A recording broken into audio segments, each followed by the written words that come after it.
Bagaimana puasa Ramadan kalian? Ya, hari ini adalah Ramadan hari keempat. Dan Ramadan kali ini Ramadan yang berbeda dengan tahun-tahun sebelumnya. Ramadan di masa pandemi COVID-19. Bagaimana juga dengan kondisi COVID di Indonesia, teman-teman? Apakah angkanya masih naik? Kami warga negara Indonesia yang berada di luar negeri senantiasa berdoa agar angka kejadian COVID di Indonesia segera menurun, bahkan hilang dari Indonesia, sehingga Indonesia bisa berjaya kembali. Lebih-lebih kami bisa pulang kampung kembali. Kali ini saya akan berbagi pengalaman sedikit tentang keberhasilan Taiwan dalam mengelola COVID-19. Taiwan adalah negara kecil yang dikenal dengan sebutan Bumi Formosa. Yang menarik, Taiwan ini posisinya secara geografis tidak terlalu jauh dari epicentrum kejadian COVID-19, yakni di Wuhan. Nah, bagaimana Taiwan bisa berhasil sementara posisinya sangat dekat dengan epicentrum kejadian COVID? Ada 5 poin penting peran pemerintah, peran sektor kesehatan, peran swasta, peran masyarakat, juga peran akademik yang secara berkesinambungan mereka bersatu untuk melawan COVID-19. Kita coba urai satu persatu. Peran pemerintah. Sejak ada informasi tentang kejadian infeksi pernafasan di Wuhan, pemerintah Taiwan secara terus-menerus melakukan penyelidikan, melakukan kegiatan-kegiatan dengan berdasarkan bekal yang tentunya sangat menyakitkan bagi Taiwan, yakni wabah SARS 2003. Pada saat tahun 2003, Taiwan kehilangan banyak dokter, juga tenaga kesehatan yang mereka gugur dalam menangani pasien SARS ini. Kemudian mereka menyusun standar operasional prosedur yang senantiasa juga selalu dievaluasi yang dapat digunakan untuk menangani berbagai macam penyakit menular termasuk diantaranya COVID. Sejak Desember itu pula Taiwan melakukan penyelidikan dengan datang langsung ke Wuhan untuk kemudian membuat kebijakan memantau semua penumpang pesawat yang berasal dari Wuhan. Kemudian pada bulan Januari menetapkan dengan membentuk pusat komando epidemik sentral yang memantau seluruh orang yang kemungkinan berisiko untuk menderita COVID. Pada tanggal 21 Januari ditemukannya kasus pertama. Tim langsung bertugas dengan langsung mengisolasi pasien, kemudian memantau semua kontak yang pernah berinteraksi dengan pasien atau biasa disebut dengan kasus per kasus berdasarkan nomornya. Selanjutnya, tim ini pun melakukan banyak kegiatan selain isolasi, kemudian melakukan karantina, juga melakukan edukasi kepada masyarakat. Membuat kebijakan-kebijakan yang dikomandoi oleh Menteri Kesehatan.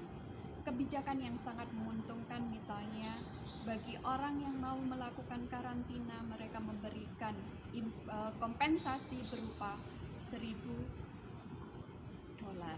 Dolar di sini adalah dolar Taiwan atau kurang lebih setara dengan sekitar $50. Kemudian peran yang kedua yang tidak kalah penting adalah peran dari bidang kesehatan. Tenaga kesehatan dilatih untuk menangani pasien atau menangani kasus, kemudian pemerintah menyediakan alat pelindung diri serta menjamin kelangsungan hidup para tenaga kesehatan. Yang ketiga adalah peran dari sektor swasta. Di bawah komando Menteri Kesehatan Taiwan, sektor swasta memiliki peranan yang penting.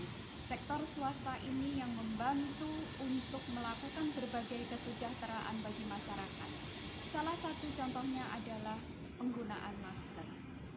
sudah hal yang lumrah apabila ada wabah, kemudian wabah ini menular melalui droplet, maka masker menjadi barang kebutuhan yang utama. Bagaimana menjaga agar masyarakat tidak panik, kemudian berebut mencari masker? Pemerintah melalui kerjasama dengan sektor swasta langsung menghandle pendistribusian masker, termasuk memproduksi masker. Kemudian membuat kebijakan bahwa masker hanya boleh didistribusikan oleh pemerintah dengan melalui distro-distro atau counter-counter seperti 7-Eleven, Alfamart dan lain sebagainya, dan memanfaatkan sistem informasi dengan penomoran nomor kartu asuransi kesehatan. 99,9% penduduk Taiwan, baik yang sifatnya imigran seperti saya ataupun penduduk lokal, memiliki kartu asuransi. Hal itulah yang sangat memudahkan sistem kesehatan di Taiwan. Yang keempat adalah peran akademik.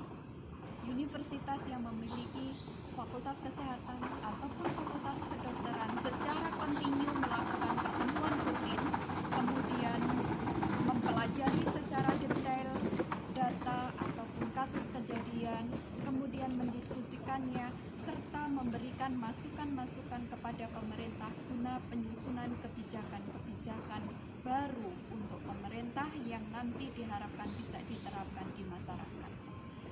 Yang terakhir, tidak kalah penting adalah peran masyarakat. Begitu ada kebijakan, kewajiban masyarakat adalah mematuhi kebijakan tersebut. Keluar rumah hanya menggunakan masker adalah sesuatu yang penting, sesuatu yang merupakan kebijakan. Menjaga stamina tubuh, rajin berolahraga, menghindari merokok, dan tentunya yang sangat mudah dilakukan adalah menjaga pola hidup sehat dan pola hidup bersih dengan rajin melakukan cuci tangan. Demikian teman-teman apa yang bisa saya sampaikan. Satu hal yang sangat penting lagi yang mungkin saya lupa untuk menyampaikan adalah peran pemerintah ini tidak akan bisa terlaksana tanpa kerjasama dengan sektor-sektor lain, lebih-lebih dalam penyediaan disinfektan di setiap pintu masuk tempat-tempat umum seperti universitas, perkantoran, rumah sakit, kemudian peran sektor swasta ketika ia menyediakan alat pemantau suhu tubuh, kemudian juga melakukan survei secara kontinu, dan juga pemantauan melalui sistem informasi berbasis kesehatan sehingga bisa memantau posisi distro ataupun counter mana yang menyediakan masker. Demikian, sampai jumpa pada pertemuan berikutnya. Semoga bermanfaat untuk negara kita. Ada baiknya apa yang ada di tetangga kita dan berhasil, kita pun bisa meniru demi keberhasilan kita. Sampai jumpa di pertemuan berikutnya. Assalamualaikum warahmatullahi wabarakatuh.